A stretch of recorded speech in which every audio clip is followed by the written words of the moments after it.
Ahoy family, my name is Chris, I am your home gamer dad, and today I'll be your captain as we go across a journey through the open seas, bolstering our ships, finding various treasures, loot and gold, and preparing to fight a monstrous menace from the deep. Permission to come aboard as I show you how to play Davy Jones's Locker, The Kraken Wakes. Before I begin the tutorial, a huge thank you to Zachary Jacobs, the designer of the game, for sending me this copy in order to be able to show you how to play and of course do a few play sessions for you as well. Be sure to keep an eye on the Home Gamer Dad in order to not miss those. If you're interested in picking up this game for your collection, it is actually coming back to Kickstarter on October 10th, 2023 for you to not only be able to pick up the second printing of Davy Jones's Locker, The Kraken Wakes, but also snag a copy of the expansion, Curse of the Ghost Ships. But before we take down the Banshee and all their screaming antics, we have an 8-tentacled monster to fry up. Hoist the anchors, raise the sail, we got a Kraken to kill. Davy Jones's Locker, The Kraken Wakes, designed and developed by Zachary and Katie Jacob, and published by Pudcat Games, is a 1 to 5 player cooperative, semi-cooperative, depending on the game mode, high seas pirating adventure broken up into 2 acts. During Act 1, you, your crew, and fellow pirates sail around the map, collecting gold, gathering equipment, experiencing events, and building up your ships in all preparation for the big battle ahead. Act 2 is that battle, going up against the monstrous sea beast, the Kraken. Defeat Tentacles, survive the raging Whirlpool, and blast the Kraken with all you've got. Defeat it, and the seas are yours to roam again. Lose, and be dragged down to the depths, down to Davy Jones's Locker. For this tutorial, I'm going to be setting up a 2-player game, but I will be talking about all the different player counts going forward from solo all the way up to 5. Solo and 5 players actually have some modifications to the deck that you're going to have to be aware of, but I will put them in a separate section in this video. As always, if there's any particular thing that you're looking for, by all means check out the timestamps below so you can jump right to that specific section. In any case, the first thing all players are going to want to do is pick their ship. There are 5 in the game, each with their own color, board, and stats. You have the Gray Hammerhead, which specializes in attack, the Green Sea Dragon, which gives you the highest sail or movement, the Red Nautilus, which gives you the most repair in their red skill, the Purple Man-O-War, which has the toughest hull in their highest defense, and the Blue Marlin, which has a nice balance of all of the stats. Once the players have chosen which ships they are going to be taking, they're going to go and collect various pieces and tokens in order to put onto their ships. After the players have selected their ships, they're going to find the 2 ability cards that come for each ship, and they're going to read them and choose which one of these that they're going to attach to their ship for the duration of the game. Simply, once they choose it, it just goes into the little slot here, and then the other one would go back into the box, like so. They're each going to find their matching ship token that is going to go on the board in a moment. And then each ship is going to find 4 of their colored cubes, and they're going to be placing them on their board in selected spots. What you're going to want to put them are the spaces basically right in the middle of every one of your status. This is the starting stat for that particular ship for that stat. When you heal, which is when you use the repair ability, you cannot heal above this stat, but there are other ways to raise it and thus making it better. There is a 5th cube that all ships have that is for scoring infamy. We're not going to be showing that right now, but I will talk about it a little bit later. Check those timestamps. Each ship will find the D8 in their color, and they're going to place it with the 8 facing up on the skull icon here. This is the ship's integrity, which is pretty much the health of the ship. If this ever hits 0, the ship has sunk. Each player also gets 3 pirate meeples that they're just going to hang on to for the moment. A market and event tokens in their colors that we'll hang on to. And then finally, everybody is going to take 2 gold. This is what everybody will have with them for their starting of stats and tokens and everything for the game. Let's set up Smuggler's Den first, and then we'll head to the main board. Find the Kraken board, in which we're going to be using for round 2, and flip it over to the Smuggler's Den side. This is what's going to be face up for everybody for the duration of Act 1. You're going to leave this to the side of the board, but then you're going to go ahead and find these black spot cards, give them a shuffle, draw 3 and place them by the Smuggler's Den. You can put them on the bottom, you can put them on the top, doesn't matter. Just leave them near Smuggler's Den. All the rest go back into the box. Find the larger stack of Whirlpool cards, give that a shuffle just as you did with the black spots, and then you're going to deal 10 of these face down. 1, 2, 3. Take the remaining Whirlpool cards and put them back in the box. And you're going to leave these near Smuggler's Den.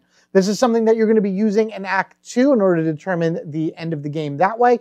But during Act 1, this deck may get manipulated. So just leave all of this to the side within reach of the players. Now let's head to the main board. Place the game board in the center of the table in reach of everybody on its Act 1 side. This will be showing all 4 locations and the open sea. You're going to take the 2 Shipwreck tokens and you're going to put them at the southern and northern X's on the board. Next, you're going to grab your event deck. These are going to be the special things that happen throughout the rounds of the game and also one of the triggers for the end of Act 1.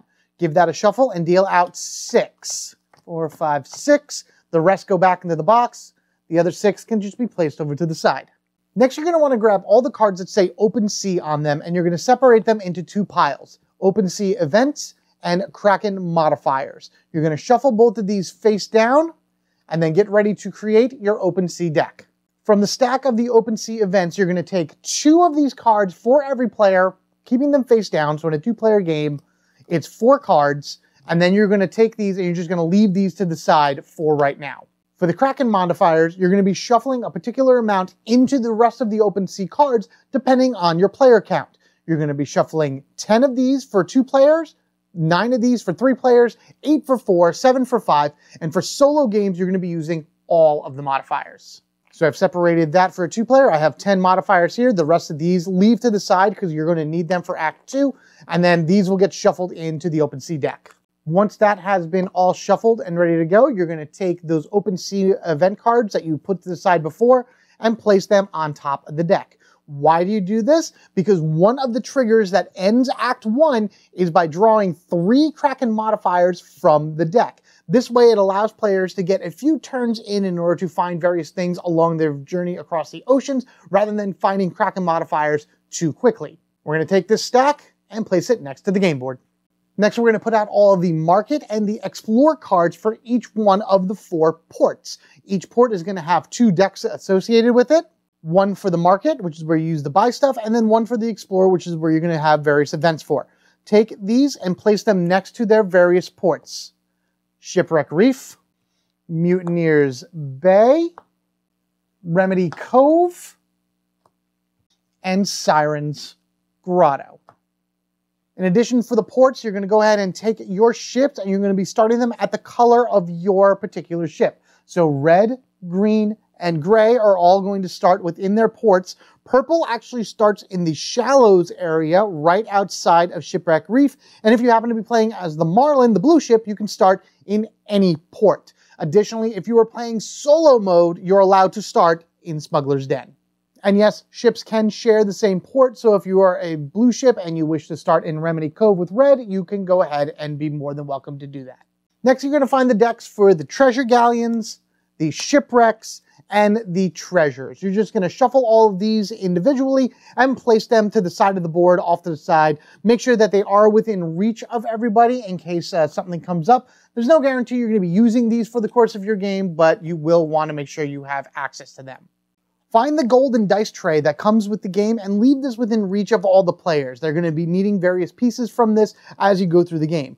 Your gold pieces are right here, your compass dice, your health dice for your Kraken tentacles and other things, mostly in Act 2, your league dice, and your fortune dice. These are very important because these dice here are going to determine outcomes of various events that you have for the game. Again, keep this within reach of all players. Finally, you'll want to keep by all the various tokens that you may come across through the course of the game. Maelstroms, directional winds, merchant ships, black pirates, all kinds of things like that. You won't use every single one of these for your game, but at least you'll be able to have them close to everybody in case something comes up within the event deck. With that all said and done and put together, that is the end of the setup for Act 1. Let's go ahead and start exploring the high seas. The game does come with awesome reference cards that is recommended you give out to all the players, this way they know what's going on, but simply enough for Act 1, your whole goal is to build up your ship. You want to be able to go around from port to port, collecting various pieces of equipment to add onto the ship, various crew members and everything, in order to bolster it and make it stronger for your ultimate fight against the Kraken, which is in round 2. Choose a first player in order to begin the round, and each round actually is broken up into 2 phases. Phase 1 is to draw and resolve the event cards. You're going to flip the top one over on the event deck, showing whatever effect happens for that round, and you're going to resolve whatever is written on the card. Some effects only last for this particular round, some effects can last until the beginning of Act 2, while others spawn things on the board. You're going to draw, resolve, and then resolve any other events that happen to be on the table before you draw this one. When a card cannot be drawn anymore, that would be you have gone through 6 events, and you go to draw another card, Act 1 immediately ends. So keep that in mind as you go through the game. Keep an eye on all of your events and take advantage of them round by round. Phase 2 is starting with the first player when each one of the players goes and takes their turn doing various actions along the sea. Each player gets 3 actions, and then there's a total of 11 actions in this game. The Act 1 action help card does help you go through this, but I'm going to go through them one by one.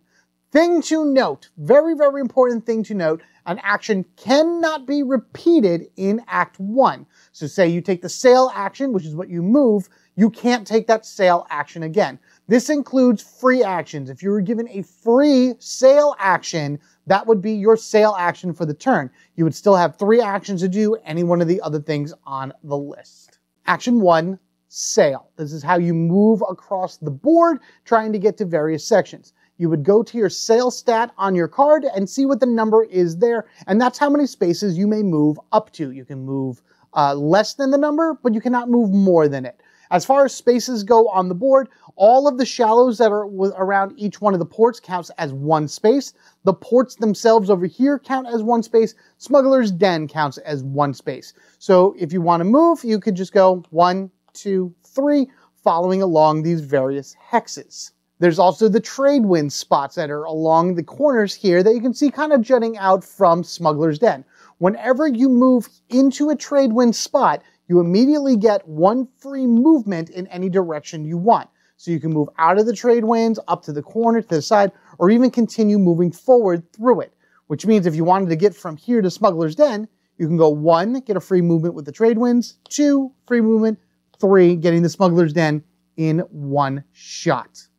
Whenever you move through 1 or more open sea spaces on your turn, whether it be through the sail action or any other effect that would cause you to move on your turn, again, remember, you're going to immediately draw an open sea card and resolve whatever it says. This is done before you take any other action, so after you're done with movement, you have to draw the open sea card. If you choose not to move at all, so you do not use your sail move at all on your turn, and you end in an open sea spot, then you would draw an open sea card at the end of the turn. That means that you won't be doing both. You're either going to move and draw, or stay where you are and draw. The open sea cards represent the various adventures and challenges the pirates are going to face while traveling across dangerous waters. Most of the time, they involve a roll of the fortune dice, which is pretty much any time it tells you to make a roll using a particular stat, you're going to be rolling dice equal to whatever that stat is on the player board. The fortune dice are these wooden dice right here, and your goal is to get as many successes as possible when rolling as many dice as you can. The more successes you have, the greater the benefits are from the open sea cards. The less successes you have, and then maybe some bad things are going to happen. Other cards that you could possibly draw from the open sea deck have a consistent effect that's going to have a countdown to them. You're going to find one of these blue league dices, which are numbered 1 to 3, and you're going to place it on top of the card with the 3 showing. And basically at the beginning of your turn, you're going to count it down from 2 to 1 to 0 until it finally expires and heads back into the discard pile. Some cards, like the one that I actually just flipped out the first time, show the trade winds down in the bottom corner. Basically, this means that if you are in the trade winds and you draw this card, then the effects happen. If you are not in the trade winds at all, then this just goes to the discard pile with no effect. Other cards you draw will have cards that represent things that you're going to find in the market, whether it be particular crewmates or equipment that you would have. If you have this card in your possession when you draw this, you can then select any one of the 3 results to immediately resolve, no rolling required. You're going to find a variety of different things that you're going to have to roll in order for good and bad stuff to have, but ultimately, should you happen to pull a Kraken modifier card, you're going to place this on top of one of the 3 black spot cards that we put up before, and then you're going to discard the top card of the Whirlpool deck. These will affect how the Kraken acts in Act 2, and once you have 3 of these, which means you have drawn 3 from the open deck, Act 1 immediately ends. Next is trade. If you're in the same spot as another player, then you may trade any amount of gold, equipment, or treasures between the two ships as you please. This needs to be agreed upon by both parties. Even though we are pirates, we are trying to help each other out here generally, so you don't want to just run in and raid their ship. You really can't do that anyway. Keep in mind that the red ship does have a special ability called the Privateer, which allows you to trade with any player on the board regardless of where they are. Really helps to do those quick trades because you could be over here and red could still trade with anybody on the board so long as they have that particular ability slotted into their card. The next action is repair. You're going to be using the red repair stat on your board in order to be able to fix various things that have happened to your ship along the way. You'll be able to raise your integrity up should you have taken any damage, or you can raise back up any of your values back to their starting point. You cannot go beyond that. You also cannot repair multiple stats with a single repair action. So for the red ship here, it's a repair of 3. The hull is beyond its max, so that's good. The cannons are beyond its max, but the sail is lower 1. If the sail was all the way down, I would still be able to repair it using the repair 3, going 1, 2, and that third repair is lost. Otherwise, if I happen to be really low on my health here for the red, so in this case it's a 3, I could use repair 3 in order to bring it back up to 6. Remember, health cannot go past 8. Next is attack. Players may run into enemies while going through the open sea in Act 1, and then of course in Act 2 you're going to be attacking the Kraken quite a bit. You're going to look on your board and you're going to see the number in your attack stat, which is the gray cannon, and you're going to roll dice equal to that stat. Whatever you roll, depending on how many successes you have, will determine how much damage you do to your oncoming enemy. All of the fortune dice have 1, 2 successes, 1, 2 failures, and 1, 2 double successes. All ships have a base range of 1, so they can hit any ship that's either in their spot or adjacent to them. You also cannot attack other players. While not an action, defending happens is when you are targeted by an attack from an enemy and you need to defend yourself and your ship using your fortune dice, and you're also going to be using the hull stat, which is the purple stat that you have on your card, rolling dice equal to that number in order to reduce the damage coming in. So let's say that this ship here fired off at the Man o' War. It did 2 damage. The Man o' War is then going to take 4 dice and roll them, and that's going to be the difference here. So it's going to go 2 minus 1 is 1, so then the Man o' War would take 1 damage. For the player, their integrity immediately goes down based on how much damage that they were dealt. In Act 1, your integrity cannot go below 0. So if your integrity is at 1, you then take one of your other base stats that you have and lower that by the continuing difference between how much damage was dealt to how much you defended.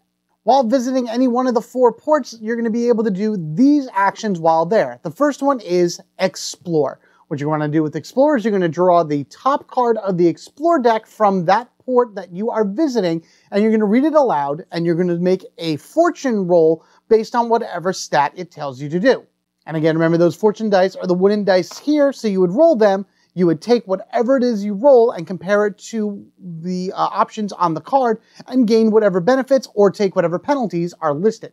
If you manage to achieve either the first or the second result on the Explore card, then you have had a successful Explore. So you're going to take the Explore token for your particular color and place that on that port. This means that on your next turn, you cannot explore this port again. You're going to have to set your sails off to the open seas in order to find another one. If you happen to have the worst result from this particular Explore, then you don't have to put your token down on it, but you need to wait until your next turn in order to explore again, because remember, you can only do one of any particular action on your turn. And just like in the bottom left corner of the open sea cards, if you happen to have the matching market card in your possession, whenever you draw this particular Explore, you're going to be able to do any one of the 3 results that you choose to resolve this card. Next thing you can do in a port is go to market, and you can do this one of 2 ways. The first way you can do this is by taking the top 3 cards from the market deck, seeing whatever it is that they have to offer, and then paying the appropriate gold, which is located right underneath the symbol up here, in order to be able to purchase such card. So in this case, the powder monkey here is 4. I would take 4 gold from my supply, put that back into the tray, and the powder monkey would then go ahead and be put into my ship. If I didn't want to draw 3 cards for the market, I could always go through the discard pile in the market and find 1 card to purchase as well. It's either or. You're either going to draw 3 cards from here in order to be able to choose one of those, or you're going to pick 1 card from the discard pile and then place that in your ship after, of course, paying the cost, which is in the gold in the upper right corner. After you've purchased a market card, you're going to go ahead and find them and just kind of place them down on the bottom of your card, matching the symbols from the card with the area of the ship, just giving you an idea of what it is that they do and what stats they're going to affect. You can have any number of cards down in these areas that you want. You can fill up your board. You can just keep them empty. It's totally up to you. But these are also great cards in order to be able to trade with other players. Or if you happen to be in a market, another thing that you can do is sell any one of these, gaining back the gold listed that it was paid for. After you're done within the market, you're going to go ahead and take your market token and place that down in the port, doing the exact same thing as the explore token. You cannot visit the same market 2 turns in a row. You're going to have to go ahead and find another market to visit before you come back to the one that you were just in. Finally, the last thing that you can do in a port is plunder it, because pirates be pirating. You get to choose and lower any 1 stat on your board, and then you get to go through either the discard pile or the main deck, and you're going to find a card that's worth 2 gold and immediately take that and attach that to your ship. If you go through the market deck trying to find a card that's worth 2 and you happen to find ones that are worth more, leave them to the side until you find the one worth 2 and then shuffle all of the other values back in after you go ahead and put that on your ship. Thing to note, you cannot plunder from a port if you have a market card from that port that's already worth 2 gold attached to your ship. The open sea has various spots that you can interact with as well. For this example, we're going to be going ahead and moving on to one of these spots and exploring the shipwreck. Choose a willing player within 4 spaces of your ship and move that ship along the path in order to get to the same spot as you. Because this is done off that player's turn, they do not draw an open sea card during that movement from wherever they are on the board to your spot on the shipwreck. You're then going to draw the top card from the shipwreck deck, flip that over, read it aloud, and see what stat, if anything, you'll need to roll in order to achieve your success. The player assisting you will be able to roll dice equal to half the value of their ship, whatever stat they have, rounded down. You're then going to combine the successes together and determine your outcome. Any rewards or penalties are split between the 2 players exploring the shipwreck as they wish. After the shipwreck action has been resolved, you're going to go ahead and roll a compass dice, and you're going to move that shipwreck to the new spot, whatever it reads on the die. So that would go right up here in the northeast spot. If I happen to roll the same spot or a spot that already had a ship on it, then the shipwreck would go 2 spaces clockwise to the next coordinate. The board has 2 pirate haven spots, which when you go onto one of these spots, you'll be able to perform a hunt action. Like a shipwreck, a willing ally up to 4 spaces away can join the hunt, moving to the spot with you, again, not drawing an open sea card during that movement. Once both players have landed on the spot, they're going to draw the top card from the treasure galleon deck and move both ships to the spot that's located right up here. You're going to find that somewhere on the board using the clues on the card to try to figure out where it is. For this example, as you can see right up here, this is actually the spot that it's talking about, because right over here are the winds area. Over here is the shallows for Remedy Cove. That's the spot that this card is telling me to get to. You're then going to take both ships and you're going to move from your spot to that particular location. For every 2 spaces that you move, you draw an open sea card and choose one of the 2 players in order to resolve it. If you happen to draw any Kraken modifier cards, those are placed to the side and they will be shuffled back into the deck. But that just means you just keep drawing cards until you find an open sea card that needs to be resolved by one of the 2 players. Once you have successfully gone all the way, as soon as you hit the spot that you're supposed to get to, you don't have to draw any more open sea cards, and then you resolve the rest of the treasure galleon card. These usually have 2 different stats on them, so each player would choose a particular stat and roll their dice, adding up their successes from the fortune dice, and then depending on if they get a success, each ship would gain the reward listed, or if they have their failure, each ship would then take the punishment listed. Regardless of the result, once this has been resolved, you would then take any Kraken modifier cards that were drawn from moving through the open ocean, shuffle them back into the open sea deck, and then this would go back to the bottom of the treasure galleons. Shipwrecks, hunts, and various other things in the game will earn you treasure cards, which are very powerful upgrades to your ship. Additionally, treasure cards can also upgrade specific abilities for each one of the pirates' abilities. So trading these with the pirates that happen to have them is not a bad idea. Each player can only hold up to 2 treasures at once, and if a third is added to the mix, then they'd have to just choose one and discard it. You don't have to trade these with anybody because their abilities are pretty good on their own right, even if you don't have the ability upgrade. It's totally up to you. It's your treasure. You get to choose who you share it with and who you don't. In the very center of the board is Smuggler's Den. Moving on to that will enable you to do the Smuggle action, which you have 2 options in order to do. First, you can simply just smuggle 2 gold. You go in there, you use the Smuggle action, you take 2 gold, and that is the entire action. Or you can pay 3 gold and hire a smuggler. By doing that, then you would take the top of any market deck, place it face up, and then you would take your particular pirate meeple and put it on top of that. Now, any player that comes into Smuggler's Den can then use the Smuggle ability in order to get this card for free. If it's not the matching color player, then make sure it's okay with them. Keep in mind that you cannot hire a smuggler and smuggle out 2 gold or one of these cards on the same turn. So if Red moved in here and they hired a smuggler, they would have to wait until their next turn in order to go ahead and get that card through the Smuggle action. The final action is to bolster one of your stats. You're going to take a fortune die, you're going to face it up as 1 success, and you're going to place it next to any stat on your board. Each stat can only have a max of 1 bolster on it at a time, and whenever you roll the fortune dice for that particular stat, you will add a 1 guaranteed success to that roll. This doesn't count as another dice, this just counts as 1 success. If you happen to use a sail action with a bolster dice to it, you would just add 1 to that, meaning that you would have 4 movement instead of 3 for the Man of War. Same thing for the repair action. If you happen to boost repair, then instead of repairing for 2, you would use the bolster to repair for 3. Once you use it, it's gone until you re-bolster that particular stat again.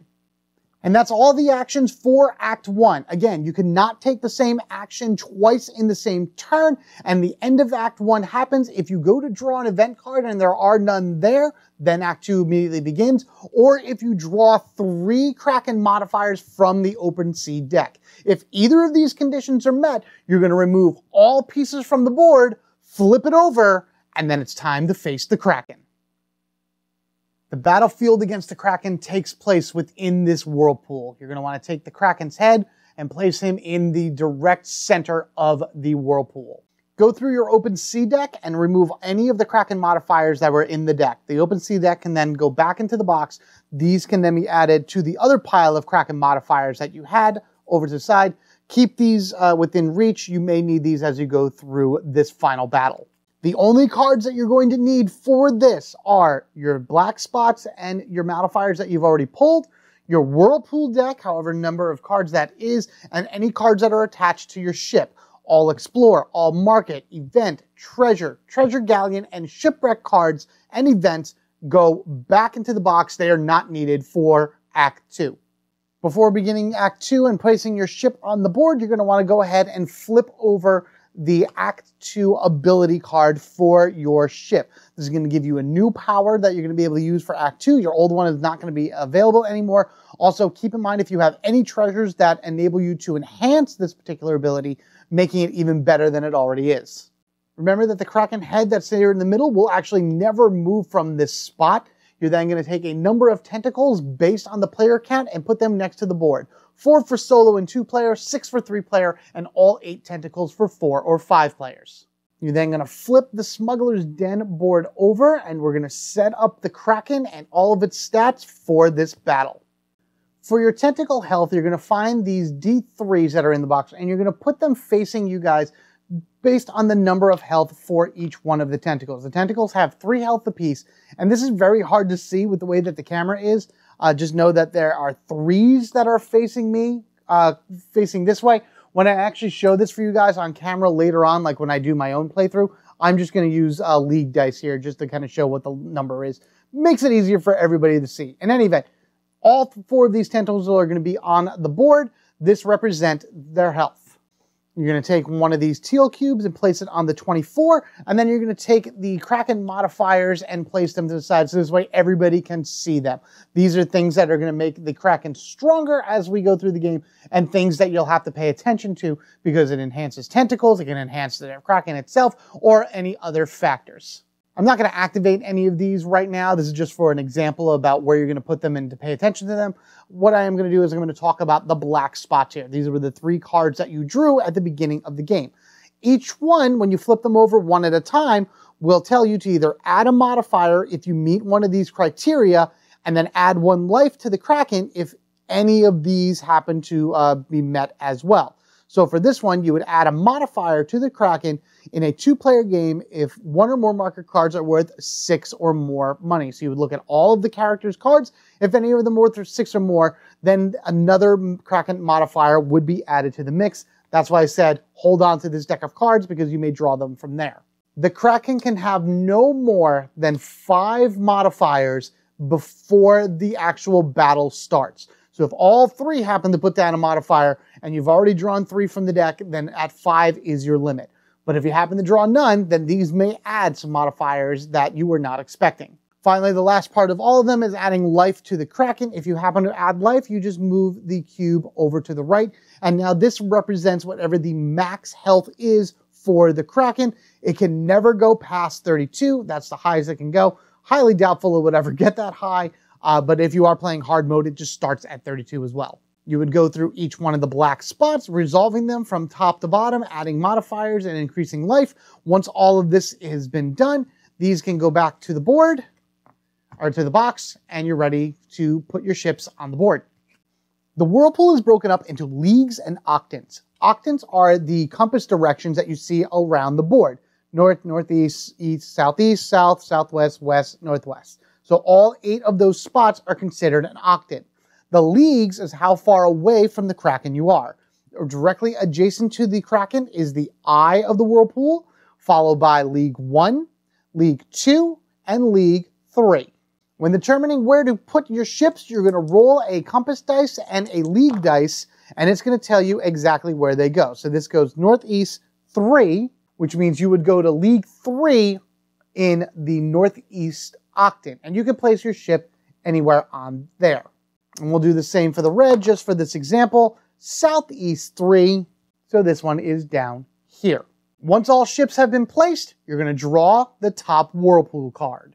Drawing and resolving the top card of the Whirlpool deck is actually phase 1 to the Act 2 battle. It's just we don't have any tentacles on the board yet, because in order to spawn them, we got to figure out if there's any special instructions from the Whirlpool deck and exactly where they may pop in when placed on the board.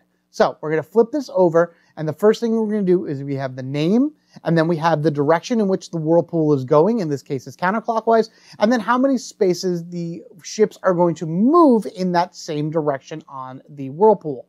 You then have a push or a pull effect right next to it, where the ships are either going to be moved leagues up or pulled closer to the eye. There's also then other instructions down on the bottom, and this may be where you would have special instructions about where to place the tentacles, but because there are none here, we're going to place them using the league and the compass dice. So for the example that we got here for the Whirlpool, it was 3 spaces counterclockwise, so 1, 2, 3, 1, 2, 3, and they would be pushed outward. Because we're on the outer edge, nothing happens, but if we were like, say, 1 league further, then they would be pushed further out. If it's a pull effect, then wherever the ship is goes closer to the eye. If they are already in the eye of the storm and move to the Kraken, they go back to the spot that they were in, and they would take 1 damage to the integrity of the ship. But for right now, we don't have to worry about any of that. What we have to worry about is where are the tentacles going? Which again, we would take the league dice that we got in order to be able to figure that out. We roll them into the middle, and it shows us what league and what octant they go to. Each of the tentacles have a number on them from 1 to 8. We're only using the first 4 here. So this guy goes in the northwest octant in the 2nd league, which is right here. And because of the Whirlpool going in this direction, it would move to the furthest spot it can in that section. After rolling the dice 4 times, this is where all of the tentacles have spawned. If a tentacle goes to spawn in a spot with another tentacle, then it just moves 1 space next to that keeping in the direction of the Whirlpool. Tentacles will also never, ever spawn or move into the Eye of the Storm. They are strictly out here in the leagues. And then if a tentacle happens to spawn in the same space as a ship, just like what happens when the ship hits the Kraken, this is a breach damage effect where the ship immediately takes 1 damage to their integrity. Phase 2 is when the tentacles start going after each one of the ships and attacking them one by one. So starting with tentacle number 1 and working your way through, each tentacle gets 1 move action and then 1 attack action. The Kraken board shows the stats for every tentacle. Every tentacle shares the exact same stats, even though they all have their own individual HP. When making an attack, they roll 4 fortune dice. When defending against your attacks, they roll 3 fortune dice. They have a range of 2, and they can move 2 spaces. When targeting what ship they're going to go after, they target the closest ship, then they target the one with the same octant if there's a tie, then the highest integrity, highest hull, and finally, most market and treasure. If there's still a tie after all this, then you, the players, get to choose, but that is very unlikely going to happen. So with the way all of this is set up, Tentacle 1 would go first, and every tentacle's goal is to get into the same space as the ship. So it would move 2 spaces closest to the ship. If it had a third movement, it would move right in and do an immediate breach damage, which would deal 1 damage to the integrity. But because it's here and it's within 2 spaces, it's going to attack the ship for 4 dice. The ship can then defend using the same fortune dice based on its hull stat. So just for this example, you have the Kraken attacking for 4 and the Man of War defending for 4. You roll both dice and you get the results that way. The Kraken attacked for 2 on that tentacle. The Man of War blocked for 1, so the Man of War would end up taking 1 damage. Number 2 would go next, and even though both ships are basically equal because the Nautilus is in the same octant, this would actually move closer to the Nautilus, wanting to get in the same spot as it in order to do the guaranteed breach damage. After all tentacles have had their turn moving and attacking, the Kraken attacks, and the Kraken itself attacks very differently than the tentacles. On the other side of the Kraken board, you'll see how the Kraken attacks when it's on its turn. It doesn't target any particular ship. What it does is each one of the leagues takes a certain amount of damage. League 3 takes 5, League 2 takes 6, League 1 takes 7, and the Eye takes 9. Any ships within those areas take that much damage. However, in the beginning, players are allowed to roll 4 compass dice in order to determine which areas the Kraken does not hit. And if you happen to roll a double, you can re-roll that until you get 4 unique results. So the Kraken would not hit these particular numbers on these 4 octants. Now, as you continue through the game and do more damage to the Kraken, keep in mind how much damage you do it, because every 5 loss for a 2-player game, 1 of these dice are removed, meaning that he's hitting more spots until eventually all 4 dice are gone and the Kraken's just hitting everything on the field. The other thing to note is the Kraken's defense. The Kraken does not roll dice for defense. It has an innate 2 defense plus 1 for every tentacle on the board. So right now it has a defense of 6. To weaken this, you gotta destroy the tentacles. Finally, the players get to attack. You had phase 1 with the Whirlpool, phase 2 with the Tentacles, phase 3 with the Kraken, phase 4 with our own pirates. Every player, starting with the first player, gets 3 actions. You're going to want to flip over your player aid cards to the Act 2 side, and instead of all the 11 actions from Act 1, you only have 5 actions that you could possibly do. The sail action in the Whirlpool pretty much acts the same way, but it does have a few limitations. When sailing around the board, the normal effect happens if you're following the flow of the Whirlpool, 1 movement for every space. If you're going against the Whirlpool, then it's 2 movements for every space. Any lateral movements, meaning you're changing leagues, going down to a league or up to a league, is also going to require 2 movements. And if you happen to be in the eye of the storm and you wish to leave, you need 3 sail in order to get out of there. The attack action will be how you take down the tentacles in the Kraken throughout the course of this battle. Remember that your ship only has a range of 1 unless it's augmented by some type of equipment, and that really only matters when going up against the tentacles. So long as the tentacle is within range, you can go ahead and roll your dice to do an attack, while the tentacle goes ahead and rolls 3 dice for their defense. You would then take the difference and do that much damage to the tentacle. If you happen to do 3 damage to the tentacle, you have then defeated it, and it comes off the board temporarily. the Kraken then also takes 1 point of damage. When dealing damage to the Kraken, it's best to use the second teal cube to keep track of that, because you want to make sure you remember what the maximum amount of health your Kraken has in case there's something that requires to heal. It will never heal above its maximum. As you move this cube down, you'll notice that some of these squares have little tentacles in them. If you hit or go past that on a single attack, you spawn 2 tentacles that happen to be here in the lineup. They spawn the same way as you did before. You're going to roll a compass dice and a league dice to determine where it goes, and then you're going to replace it with the D3 showing 3 health in order to know how much health that particular tentacle will have. That's pretty much how those work. As this keeps going down, you're going to eventually hit this spot right here, which is a 9. That means that the Kraken is enraged, and it doesn't matter how many modifiers the Kraken has. The moment you hit or exceed 9 in a single attack, the Kraken gets another modifier. Now also keep in mind, if the Kraken ever heals, which means that this would be going back up, and then you would shoot it again and it would go past the 9, that's another modifier. So these are not one-time effect things. The more that this cube passes them, the more times these things trigger, which would either be tentacle respawning or enraging the Kraken even more, granting harder and harder modifiers for the battle. If you wish to attack the Kraken directly, you can only do it from League 1 or from the eye. It doesn't matter what other modifiers your ship has in terms of like range and everything. You can only hit the Kraken from either the eye or League 1. Thing to remember that as you roll dice, whether it be on attack or defense, anytime you have any blanks, the coins that you have kept over from the main game stay with you, and then those can be used to bribe the crew.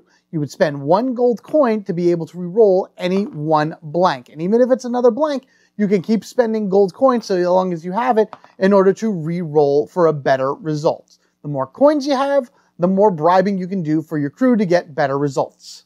So we know how to sail around the board in order to be able to get the best position for the Whirlpool. We know that we can attack the Tentacles or the Kraken directly in various areas. You can also trade items between ships, which is the exact same way as it is in Act 1, being in the same spot as the ship that you want to trade with. Remember that if you are the Nautilus and you had that ability for the first act where you can trade in anybody on any space, you cannot use that in Act 2 because you're using your Act 2 ability instead of your Act 1 ability. You could also repair your ship as you could in Act 1, which is you repairing your integrity of the ship, or 1 stat below your starting value, moving it up to that particular starting value. The 5th action that you can take is rescuing a Deckhand, and that happens when a ship happens to sink, taking too much damage and its integrity falls to 0. After the ship was removed from the board, they then take one of their pirate meeples and puts it in the same space that they sunk. If it is the player's turn, whoever it is that was on the sunken ship, this represents all of their crew. They have 3 actions to take for 2 possible things. They can either move or they can board a ship. Moving is 1 space in the direction of whatever the Whirlpool is going. They can't switch leagues. They can only go in the circle direction of the Whirlpool. If they happen to get onto a space with another friendly ship, they can then use an action to board the ship. Likewise, if it's one of the other players' turns and they happen to move onto a space with the deckhands in the water, they can then use an action in order to rescue them and get them onto their ship. When rescuing a fellow pirate from a sunken ship, they get to flip over their board and have a fun little minigame. When a ship has sunk, they remove everything from their board. Their special ability, all of their tokens and their integrity. They take all of their gold and all of their equipment and treasures and just leave them to the side for right now. Then they flip over their board once they are rescued in order to do the rescue deckhands minigame. They take their 3 pirate meeples and they put them onto the board on the starting position. Each one of the ships actually has a different starting position for their pirate meeples, so be sure to check that out whenever you flip it over so you know exactly where they go. And then of course everything is in a different order for each ship. Now on this player's turn, they get 9 actions, and those actions include moving a deckhand once up the row here, and then if a deckhand happens to be in a row with a special symbol on it, they can use an action to activate it. In which case, every one of the specials down here would be doing something for whatever ship rescued them. So in this case, because purple's the only other ship alive, all of these would benefit the purple ship. If a deckhand managed to get all the way to the end and still had an action, or on the next turn use an action in order to trigger this, then they would be able to raise any one stat on the rescuer's ship by 1, thus making them a lot stronger on pretty much anything that they want to be able to build up. At the beginning of this player's turn, if there are any deckhands down here on the bottom, they immediately return to the starting positions in order to do it again. So you have 9 actions in order to move as many characters as you can up and down the ship, and then any extra actions you have will be able to trigger stuff like repairing the ship that rescued you, adding 1 success to any defensive roll, immediately doing an attack roll with 1 success, immediately doing a move, and then of course raising a stat by 1. No one is ever fully out of the game, but if the rescuer's ship sinks, then both of these players would go in the water for someone else to rescue. If there was only 2 players in that case, then it's game over because everybody has gone down to Davy Jones's locker. So that is one of the ways that you can lose this game, by having all of your ships sunk. Otherwise, another way you lose is if you go to draw from the Whirlpool pile and you cannot, then that means that you immediately lost as well. Remember, this starts with 10 cards. Every time a Kraken modifier is found during Act 1, you remove one of these cards. So that's less time you have in order to fight the Kraken. However, using all of your skills, all your actions, equipment, and a little bit of luck, you can defeat the Kraken by knocking its health down to 0. Remember, whenever you defeat a Tentacle, it does lose 1 health, but that cannot defeat the Kraken. Your ships need to get right up into it, fire at this thing, and blow it to smithereens. Winning the games means safety and prosperity for all pirates and everyone else amongst the seas right here. Losing means that you get dragged down to, well, you know where. For solo mode, during setup, remove this card from the event deck, remove these from the market deck, and remove these from the Whirlpool deck. Put only 1 card to the side when setting up the open ocean deck and shuffle in all Kraken modifiers. When doing Shipwreck and Treasure Galleon rolls, automatically add 2 successes to your rolls, and you roll both stats for the Treasure Galleons. For a successful Shipwreck, you gain 2 gold instead of 4. If a shipwreck is failed, lower the amount of all integrity and stats that would be lost by half, rounded up. As mentioned before, you can start in Smuggler's Den during solo mode, and the Kraken starts at 18 life, and you remove a safe zone after every 3 health is lost. For 5-player mode, you're going to select 4 black spots in the beginning of the game instead of 3. When resolving those black spots, you're going to use the trigger for the 4-player count.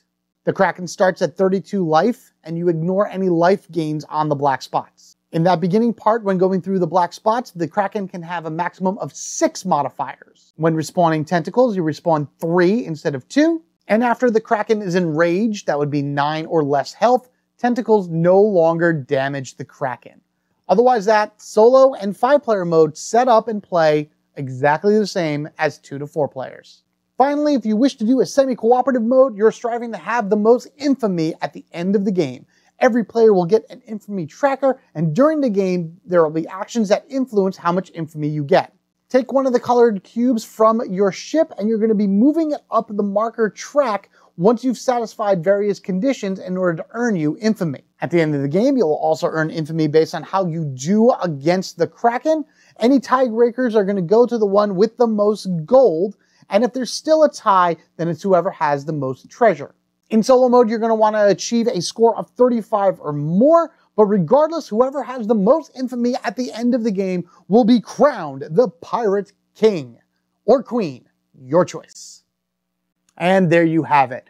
Davy Jones's locker, the Kraken Wakes. The rulebook does have a few other game modes to it, but I'm going to leave that to you and for your own high seas adventures when you pick this up for yourself if you don't have it already. Remember, Kickstarter, October 10th, going to last until about the 31st. Be able to pick this up along with the expansion. All links are found in the description section below, so check those out. I hope you enjoyed this how to play for Davy Jones's Locker. If you have any questions at all, please let me know down in the comment section below. I look forward to playing this for you guys, which will be coming up shortly. I will be doing 2 different playthroughs of it. The first one is going to be like a 2-handed playthrough where I have 2 ships on the field at one time, and then the second time is a true solo mode, so you can get a good idea about how this works with a few different people or playing by yourself. That means in order not to miss any future high seas adventure through the world of Davy Jones's Locker, be sure you are subscribed to the Home Gamer Dad. Don't miss that or any other fun videos I happen to put out for you in the future. Further support for the channel can be done through a super thanks that you can find down in the description section below. Thank you so much for anybody who sends one of those my way. Man, you're absolutely amazing. Or you can head on over to patreon.com/homegamerdad, check out the tiers over there, and possibly think about joining the growing family. Otherwise, your view, your like, your comments, your shares, all of that stuff is greatly, greatly appreciated and does help make this channel stronger each and every time you do it. Again, thank you, Zach, so much for sending me a copy of this game. This has been a heck of a lot of fun to play on my own and to be able to show you guys how to play, and then ultimately to give you guys an idea of how this works by showing you a few different sessions depending on how many players I play with and everything like that. You guys are in for a real treat for this, and I hope you watch it and enjoy it, and check out that Kickstarter again on October 10th, 2023. Should be around until about the 31st of the month. Really consider backing that, or at least give it a shot, see what it looks like, and check out some other videos out there as well. Thank you all once again. As always, take care of yourselves and each other. We are family forever, gaming together. I will see you on the open seas as we depart for adventure. Until then, later.